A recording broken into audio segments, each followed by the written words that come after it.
For more on this, let's bring in Fox Nation host Lara Logan. Thanks for joining us on this day after Thanksgiving. I hope you had a full holiday. It's wonderful to have your insight today. Here we are, this word that the Remain in Mexico policy, started under the Trump administration, may be instituted by the Biden administration. Your thoughts on that now? Well, Molly, you're exactly right in saying it remains to be seen how this is going to be implemented.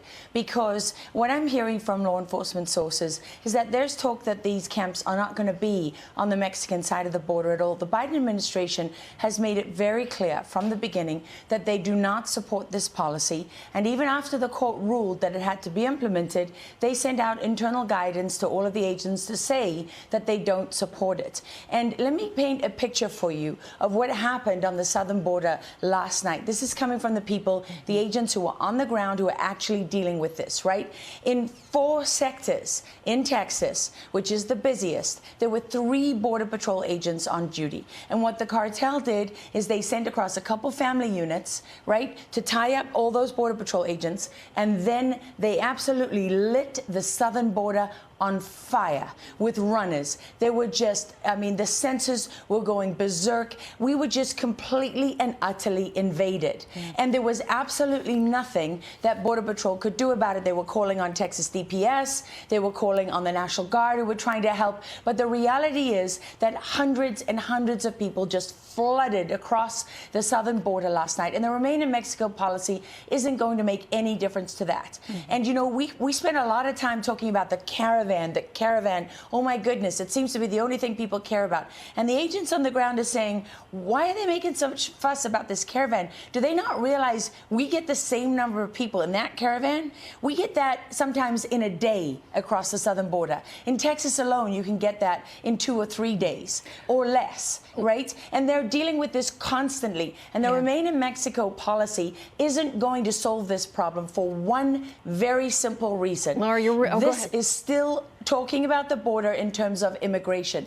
They will not address the cartels. And everything that is driving it, the southern border, that's the cartels. The people who have operational control of our southern border, that's the cartels. The people making the money, that's the cartels. The people that pose the national security threat, that is the cartels. And Republicans and Democrats have failed the American people on this issue for years. Lara, you've hit a lot of those highlights, those points that our correspondents down on the border have shown. Some days live, some of the folks coming in behind them with Border Patrol agents, nowhere near some of those runners running into the distance. We've seen that in our coverage throughout the recent months, if anyone's been watching.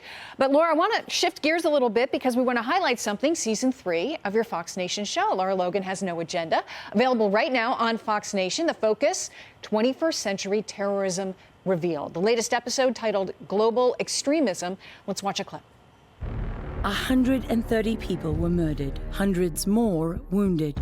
Some of the terrorists had come from the ISIS caliphate, where the attack was planned. Others were born in France and Belgium, according to Umansky, who works with prosecutors when needed. He showed me how they pieced together the evidence.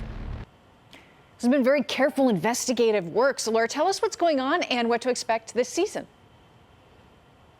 Well, that particular episode is about the true face of terror inside the ISIS caliphate. And it's fascinating because these investigators have been on the ground. They've been talking to Yazidis who have been freed, you know, many of whom were slaves, and many of the children. And they discovered something that we've really missed in the whole conversation about terrorism, Islamic terrorism. And that is that the caliphate and ISIS is all about the next generation. It is about the children. It is about this messianic vision that they have, that it really doesn't matter whether you destroy Raqqa and Syria, you know, and take that territory from them, you take back Mosul, because they teach these children, I will never see the caliphate. You may not see it, but your job is to make sure that your children and their children, that they never stop fighting until we have taken over the world. That is what this is really about, right? It's no different to the globalists and all of these other people. They all want the same thing. They want absolute power. And to have absolute power and to hold on to it,